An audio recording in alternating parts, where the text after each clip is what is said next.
Assalamualaikum warahmatullahi wabarakatuh. Kembali lagi bersama saya Bu Rida. Masih dengan materi yang sama, yaitu menghidupkan nurani dengan berpikir kritis.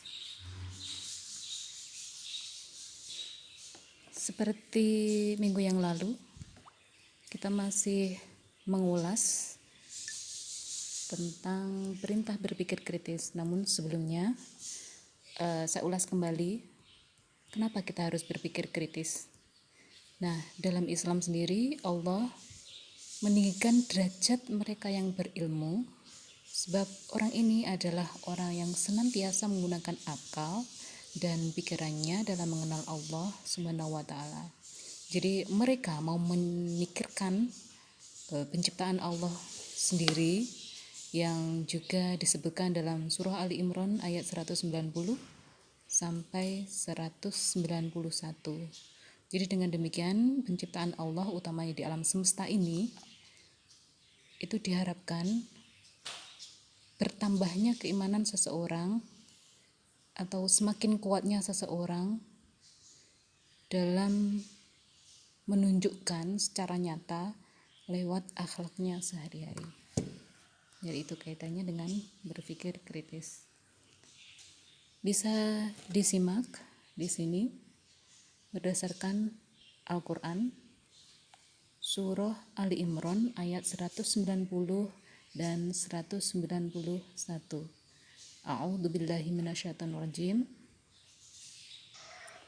Inna fi khalqis samawati wal ardi wa ikhtilafil laili wan nahari la ayatin li ulil albab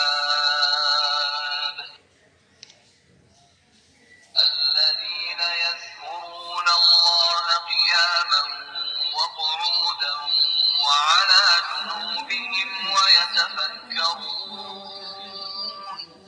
يتفكرون في خلق السماوات والأرض ربنا ما خلقت هذا باطلا سبحانك ربنا ما خلقت هذا باطلا سبحانك فقنا عذاب النار.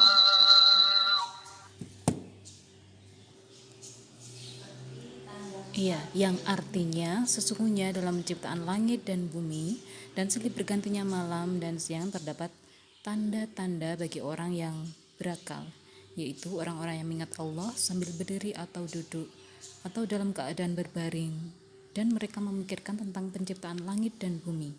Seraya berkata, "Ya Tuhan kami, tiadalah Engkau menciptakan ini dengan sia-sia. Maha suci Engkau, maka peliharalah kami dari siksa neraka." Itu tadi. Kemudian di sini kita bahas juga asbabun nuzul atau sebab wahyu tersebut atau ayat tersebut diturunkan oleh Allah. Berdasarkan At-Tabrani dan Ibnu Abi Hatim meriwayatkan dari Ibnu Abbas radhiyallahu anhu bahwa orang-orang Quraisy mendatangi kaum Yahudi dan bertanya, "Bukti-bukti kebenaran apakah yang dibawa Musa kepadamu?" Dijawabnya, "Tongkatnya dan tangannya yang putih bersinar bagi yang memandangnya." Kemudian mereka mendatangi kaum Nasrani dan menanyakan, "Bagaimana halnya dengan Isa?" Dijawablah, "Isa menyembuhkan mata yang buta sejak lahir dan penyakit sopak serta menghidupkan orang yang sudah mati."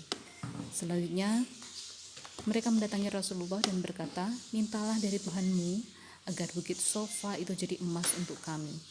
Maka Nabi berdoa dan turunlah ayat ini, mengajak mereka memikirkan langit dan bumi tentang kejadiannya, hal-hal yang menakjubkan di dalamnya seperti bintang-bintang, bulan, matahari, serta peredarannya, laut, gunung-gunung, pohon, buah-buahan, binatang-binatang, dan sebagainya.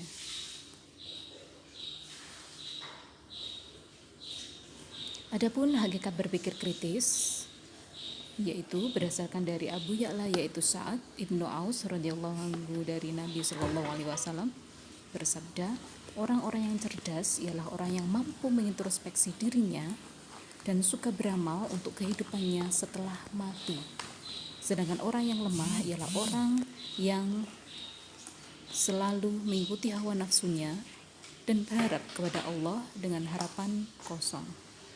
Jadi bisa disimpulkan bahwasanya berpikir kritis itu adalah kita mau memikirkan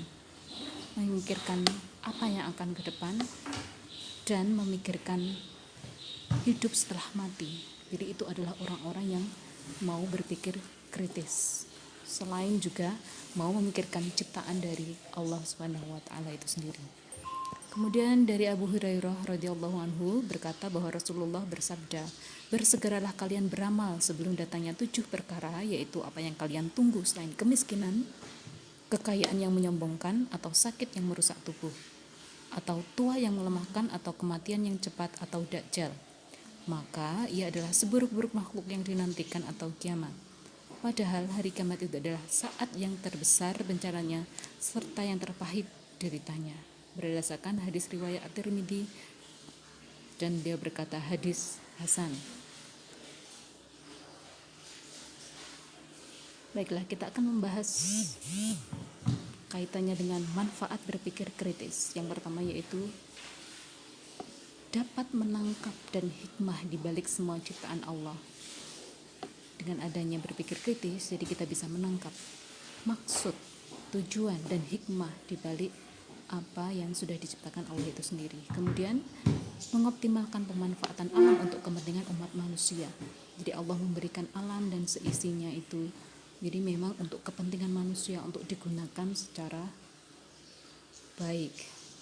Dilanjutkan, manfaat berikutnya adalah menemukan jawaban dari misteri penciptaan alam.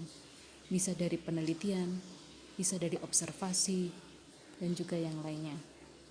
Kemudian dapat mengambil inspirasi dari semua ciptaan Allah dalam mengembangkan ilmu pengetahuan dan teknologi. Yang terakhir, dari yang sudah kita bahas di sini, mohon kalian berikan saran, komen, ataupun di sini kalian bisa meresum dari sudah yang kalian pelajari. Jadi bisa dikirimkan melalui WhatsApp atau melalui grup yang ada di sini. Terima kasih.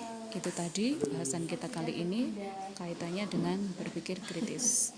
Semoga bisa bermanfaat dan semoga kita bisa menjadi manusia yang lebih baik dan juga mau untuk berpikir kritis. Akhirnya, wassalamualaikum warahmatullahi wabarakatuh.